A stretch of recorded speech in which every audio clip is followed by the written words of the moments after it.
شروع اللہ کا نام لے کر جو بڑا مہربان نہایت رحم کرنے والا ہے۔ یہ لوگ کس چیز کی نسبت پوچھتے ہیں؟ کیا بڑی خبر کی نسبت جس میں یہ اختلاف کر رہے ہیں؟ دیکھو یہ عنقریب جان لیں گے، پھر دیکھو یہ عنقریب جان لیں گے۔ کیا ہم نے زمین کو بچھونا نہیں بنایا اور پہاڑوں کو اس کی میخیں نہیں ٹھہرایا؟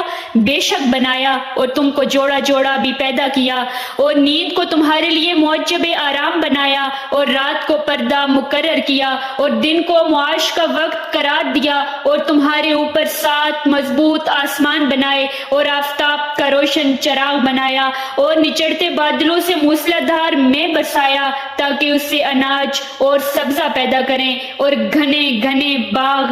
بے شک فیصلے کا دن مقرر ہے، جس دن سور پھونکا جائے گا تو تم لوگ غٹ کے غٹ آ موجود ہوگے، اور آسمان کھولا جائے گا تو اس میں دروازے ہو جائیں گے، اور پہاڑ چلائے جائیں گے تو وہ ریت ہو کر رہ جائیں گے۔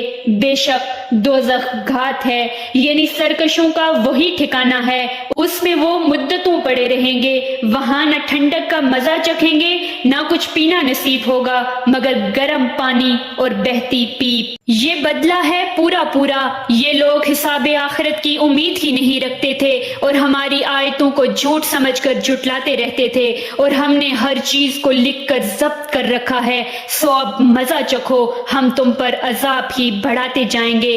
بے شک پرہیزگاروں کے لیے کامیابی ہے، یعنی باغ اور انگور اور ہم عمر نوجوان عورتیں اور شراب کے چھلکتے ہوئے گلاس۔ وہاں نہ بیہودہ بات سنیں گے نہ جھوٹ۔ یہ تمہارے پروردگار کی طرف سے صلہ ہے، انعام متعین، وہ جو آسمانوں اور زمین اور جو ان دونوں میں ہے سب کا مالک ہے، بڑا مہربان، کسی کو اس سے بات کرنے کا یارہ نہ ہوگا۔ جس دن روح الامین اور فرشتے صف باندھ کر کھڑے ہوں گے تو کوئی بول نہ سکے گا مگر جس کو خدائے رحمان اجازت بخشے اور اس نے بات بھی درست کہی ہو۔